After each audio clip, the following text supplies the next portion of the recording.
Tiga. Assalamualaikum warahmatullahi wabarakatuh.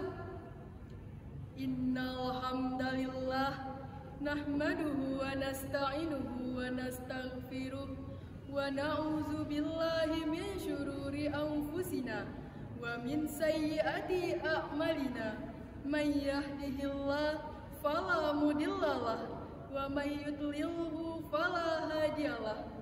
Asyhadu an la ilaha illallah wa asyhadu anna Muhammadan abduhu wa rasuluh la nabiyya ba'da, amma ba'du.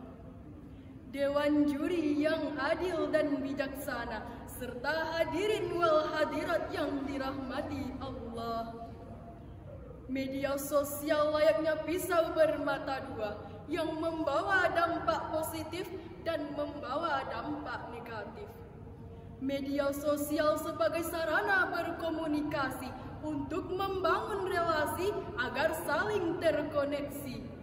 Namun hadirin, tidak bisa kita pungkiri, media sosial juga dapat membahayakan pribadi, instansi, dan institusi. Akhir-akhir ini, media sosial sering disalahgunakan untuk menjalankan propaganda adu domba, memperluas jaringan teroris dan narkoba, penipuan, prostitusi online, bahkan perdagangan manusia, serta sarana perpecahan sara. Betapa banyak pengguna media sosial yang sudah tak beretika, bebas berbicara, berargumen sesukanya, menyumpah, mengutuk, menghina, bahkan melecehkan orang lain tanpa memikirkan perasaan, aturan, batasan, dan tuntunan ajaran Islam. Sudah terlihat jelas di mata kita, media sosial telah jauh di batas kemanusiaan. Untuk itu, etika berkomunikasi di media sosial menjadi judul syaril Quran yang akan kami sampaikan dengan berpedoman ke dalam Al-Quran surah Al-Ahzab ayat 70 sampai 71.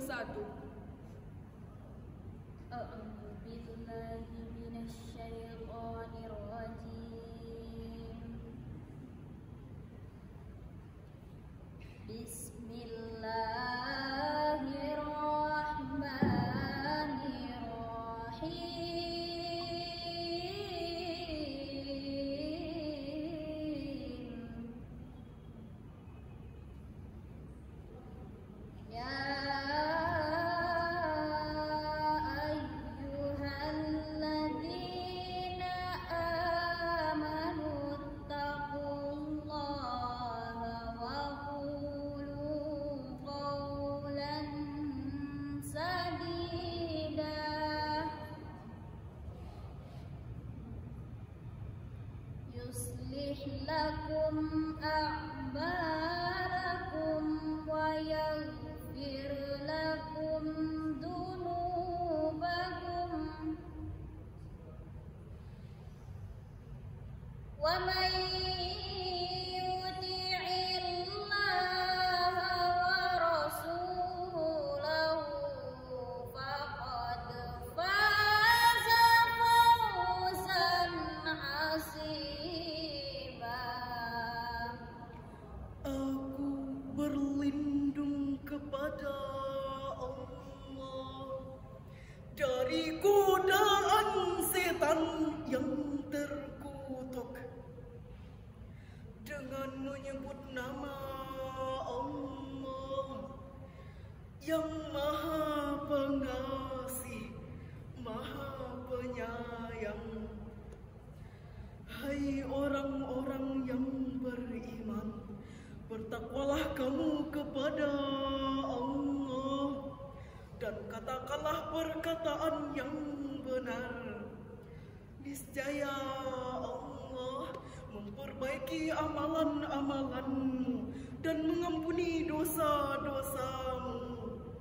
Dan siapa mentaati Allah dan Rasul-Nya, maka sesungguhnya ia telah mendapat kemenangan yang besar. Hadirin, di dalam ayat tersebut Allah menyandingkan kata wattaqullah dengan qulu qaulan sadida. Ini menerangkan bahwa orang-orang yang bertakwa kepada Allah ialah orang-orang yang menjaga lisannya dengan ucapan yang baik dan benar. Syekh Al-Qurtubi dalam tafsir Al-Jami'u lil Ahkamil Quran juz 14 halaman 253 menjelaskan, ucapkanlah perkataan dengan sengaja dan benar. Ucapan yang benar itu ialah yang mengandung kebaikan. Ini juga ditegaskan oleh Syekh Fahruddin Ar-Razi dalam tafsir Miftahul Ghaib juz 25 halaman 186 menyebutkan, perbuatan itu harus baik, ucapan itu harus benar. Lalu hadirin, bagaimana ucapan yang baik dan benar itu? Syekh Ibnu Katsir dalam tafsir Al-Quranul Azim juz 6 halaman 487 menyebutkan, ucapan yang baik dan benar itu ialah ucapan yang lurus, tidak mengandung kepalsuan dan penyimpangan. Ucapan dan perbuatan harus sejalan, tidak berbohong dan tidak manipulasi.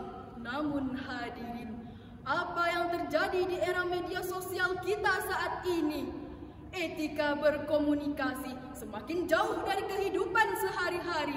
Banyak yang tidak peduli sampai membahayakan diri sendiri. Munculnya update status berlebihan, selfie, upload foto pribadi dengan berbagai macam ekspresi tanpa proteksi privasi.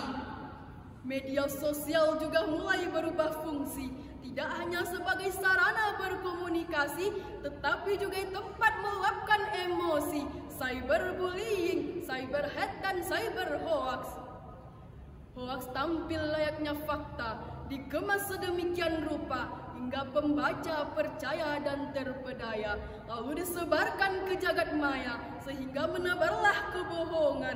muncullah ketakutan, bahkan hancurlah kehormatan si korban. Hadirin, betapa banyak saudara kita yang menjadi korban penipuan, tergiur investasi bisnis bodong sampai rugi miliaran, terlibat sindikat barang haram hingga menjadi buronan kepolisian, terbujuk rayu pemilik akun palsu hingga menjadi korban penculikan, pemerkosaan, bahkan pembunuhan. Tak jarang kita sebagai masyarakat awam masih sering terprovokasi oleh berita hoaks, lalu menebar ujaran kebencian hingga meringkuk dalam tahanan. Nauzubillah.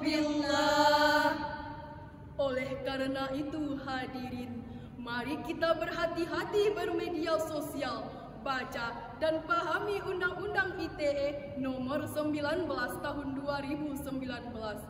Jangan menyebar berita yang belum jelas sumbernya, karena itu akan menjadi bencana.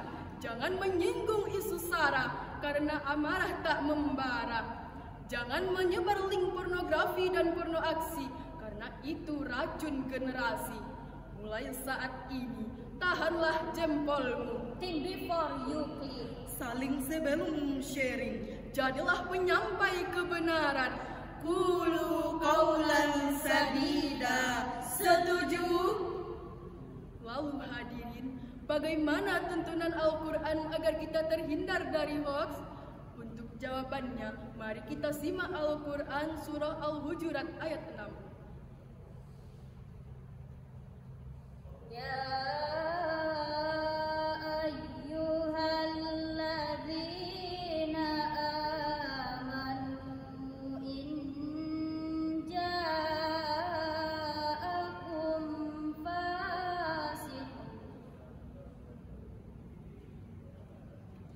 fasiqun binaba'in fatabayyanu an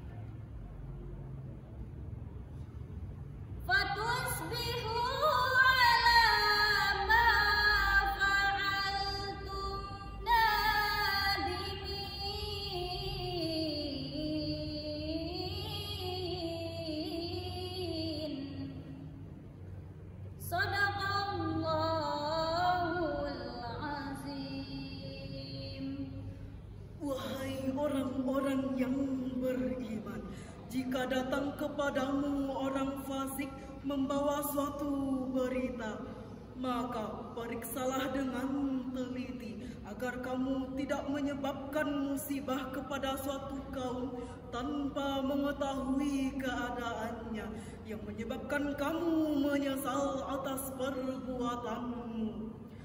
Maha benar Allah dengan segala firman-Nya. Hadirin sebangsa dan setanah air, jangan sampai kita menyakiti orang lain karena kesalahan menerima berita. Jangan sampai kita merugikan orang lain karena kecerobohan kita. Dan jangan sampai kita menghancurkan bangsa ini karena kebodohan kita. Sesungguhnya kita akan menyesal. Sebagai kesimpulan, yang pertama, etika berkomunikasi di media sosial telah diatur dalam Undang-Undang ITE. Namun sayangnya masih banyak rakyat Indonesia yang belum menyadarinya. Yang kedua, tugas kita semua sebagai rakyat Indonesia, mari kita saling menjaga, saling mengingatkan sesama. Tunjukkan etika jika eksis di media. Setuju? Dan yang ketiga, waspadalah terhadap hoaks apapun bentuknya. Jangan mau dipecah belah karena kita cinta Indonesia, kita cinta Pancasila. Seperti lagu Irjen Pol Dr. Andes Paulus Waterpau yang berjudul Saya Indonesia, Saya Anti Hoax. Bawa sana berita hoaksmu, ujaran kebencianmu.